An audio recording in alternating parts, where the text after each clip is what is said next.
Hello everybody and welcome back to the suspectandsensitive.net Let's Play Apple Terror Competition Week number 2! Following on from week number 1, because you know that's how mathematics works, I generally find. This week's word that's been chosen by the laws is spunky. No, it doesn't mean that, little Johnny, get your man out the gutter this second. It does have a number of different meanings though. It can mean perky, lively, or spirited. And a quick look at an online dictionary told me that it also means that if you're described as being spunky, because it's quite an unusual word I think, it means that you are full of spirit, courage, and determination. And largely due to that definition, this week I'm playing Spelunky, specifically Spelunky HD, because there's actually 2 versions of this game, and they're actually quite different from one another. Now, 2 reasons why I've chosen to play Spelunky. The first is that, as I say, that definition, full of spirit, courage and determination, you certainly need to be full of courage and spirit in order to progress through Spelunky and hopefully beat it. The second reason is kind of lame. You'll groan when I tell you, but I'm going to say it anyway because word games are kind of my thing. You can't say the word Spelunky without using the word spunky. Well, no, it's spunky with an L in it. Yes, I said it was lame, shut up. Speaking of lame, me falling for arrow trap is super lame. I find more often than not in Spelunky HD that it is the traps that kill you, more often than not. Well, it's a combination of traps and your own stupidity, but mostly it's traps. There's a lot of fiendish traps in Spelunky, and they are themed throughout the different levels, because there are 16 levels of the game split into 4 different floors. There's also extra stages you can go to. I'll explain more about those in a little bit, but the basic floors are floors 1 to 4 is the caves, floors 5 to 8 the jungle, floors 9 to 12, the ice caves, and then floors 13 to 16 are the temple, which contains the final boss fight against Olmec, which is a giant golden god statue head, and he's kind of terrifying. Well, not terrifying, but he's kind of an intimidating boss, especially when you have to face him for the very first time. And then you've got various other special levels you can go to by fulfilling certain conditions. But each of the floors has their own set of traps. Floors 1 to 4, for example, the big thing is arrow traps. If these things hit you, you take 2 damage. And given that you only start out with 4 health points, that's a big deal. The key to beating Spelunky, as most seasoned players will tell you, is to not take stupid hits in the first few levels, because you want to try and save as much of your health for the later levels, where the challenges get even more difficult.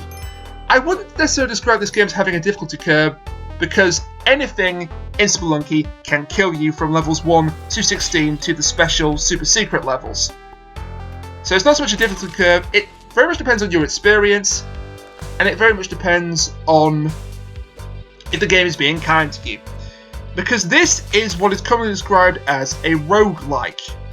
Now, a roguelike is kind of a difficult term to describe for those that don't know about it, and full disclaimer, I tend to, in my videos, just always assume that there are people that are watching this that don't know the game that I'm playing, or haven't played it, or don't know enough about it.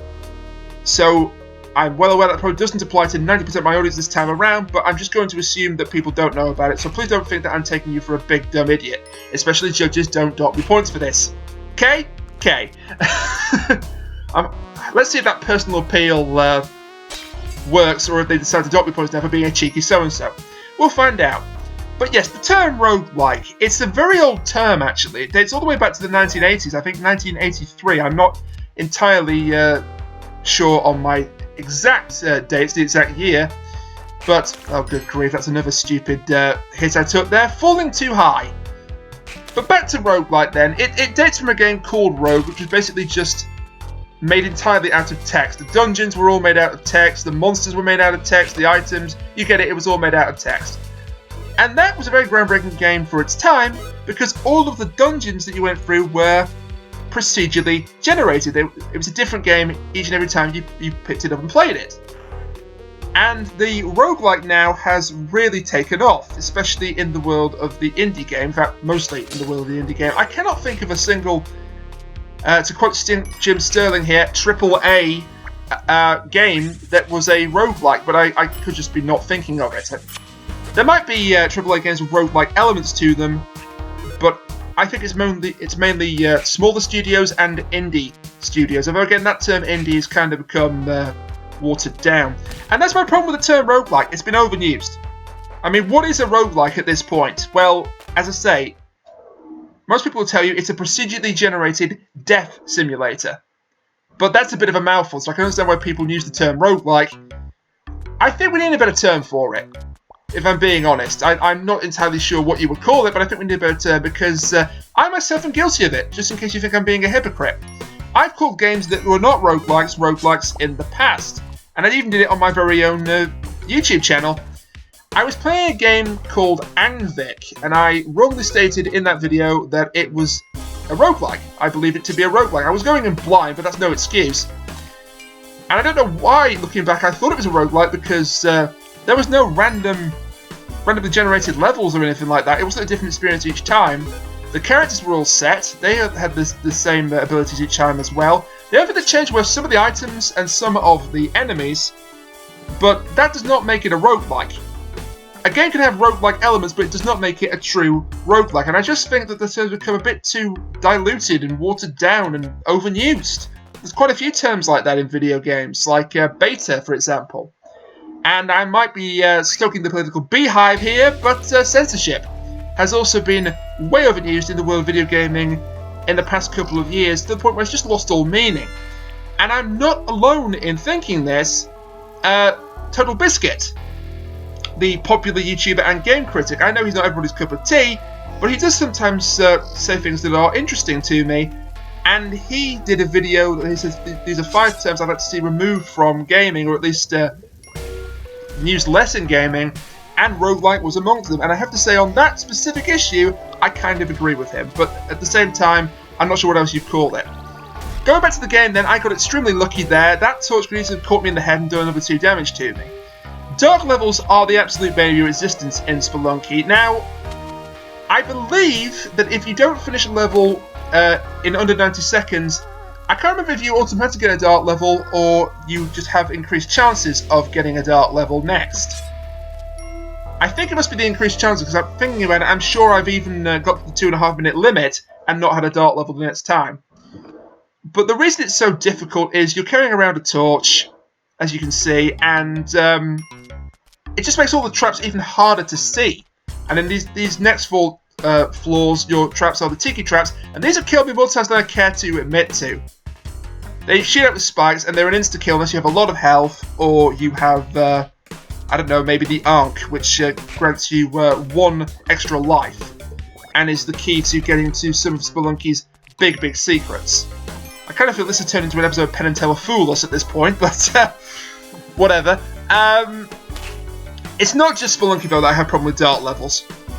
It's all games. It's another gimmick I really do not like. I mean, a really good example of this being used terribly was in the Angry Video Game Nerd Adventures game that came out, and I believe the sequel has just actually come out this week, funnily enough.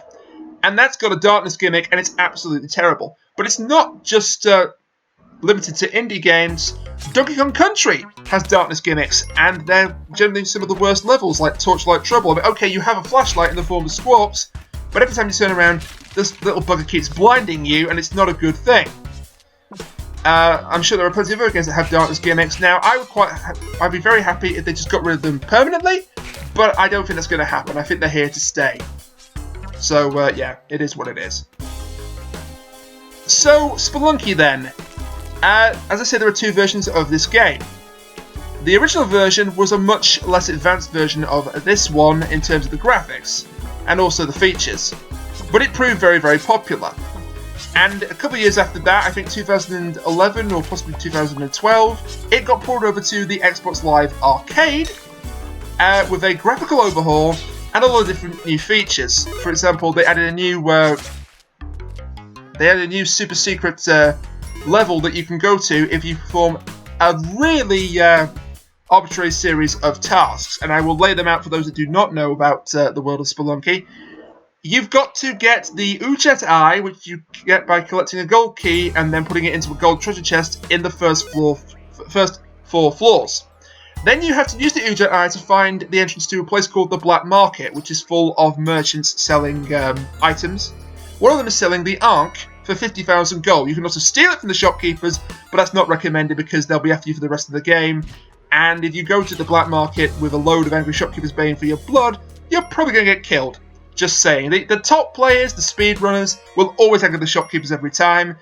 And there are advantages to it because you do get a shotgun for doing that. But the downside is that they'll always be after you. So yeah, it's a case of, you know, take the risk if you want to, and if not, well, don't, basically.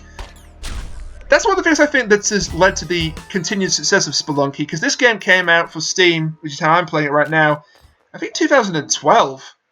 It was ported over from the Xbox Live Arcade, and it was one of the first games I ever bought on Steam, so it holds a special place in my heart. I'm still not that great at it. I mean, I've beaten the game, I've beaten Olmec, but I have not, to this, as of today, I have not got to Hell, the final dungeon. And to continue my explanation how you get to Hell, that big Olmec head is another part of it, because once you have the Ark, you get to the stage with the Olmec head, and you die, and you respawn inside that head, and you get some sort of Egyptian crown. I should know what it's called, given my ancient history background, like the fact I did a degree in ancient history, but I can't think of what the game calls it at this moment in time, sorry. Once you've got that crown, you then have to get all the way to the temple. You have to kill Anubis, the Jekyll-headed god of death. He will drop his weapon, his golden rod. There's something kind of perverse about talking about Anubis' golden rod, but there you go. And then once you've got that, you can get to a golden door, you get to the City of Gold, you get the Necronomicon from the City of Gold, and then you fight Olmec and find a hidden passageway once you kill him to Hell, and the final 4 levels of the game. And I will not spoil who you fight in Hell, just in case there are people that have not played this game or have but haven't got to Hell. I know there are plenty of players that have not got to Hell, both literally and figuratively in the case of this game, so I'm not going to spoil the big surprise. Another thing about this game is the choice of damsels, the characters that you save in order to get yourself more health at the end of the level. Now I've actually got it set to all 3 of them, because there is a girl, a guy with pigtails, and then the dog. There is actually a 4th secret damsel that a lot of people don't know about. It's a sloth, and you get the sloth by selecting the dog on the Opta screen 100 times, and the sound plays, and you get the sloth instead of the dog. It's kind of a strange way to trigger that secret. It kind of reminds me of the days of old arcade games like Mortal Kombat, where that would you'd have to do really crazy things and really unexpected things, unusual things, in order to trigger certain secrets. I kind of like that. There's plenty of secrets in Spelunky, and there's plenty of ways to play it as well. I mean, there's an achievement for beating the game without collecting any gold. There's an achievement for beating the game, and there I go. By the way, that's a very stupid way to die in Spelunky. But there's an achievement for beating the game without any gold. There's an achievement for beating it in 8 minutes. Good luck with that. And yeah, it's just a really versatile, really solid indie game, and I love it. So until next time, this has been week 2 of the Let's Play Apple Terra competition, and join me next time for whatever challenge else sets us next. Until then, bye for now.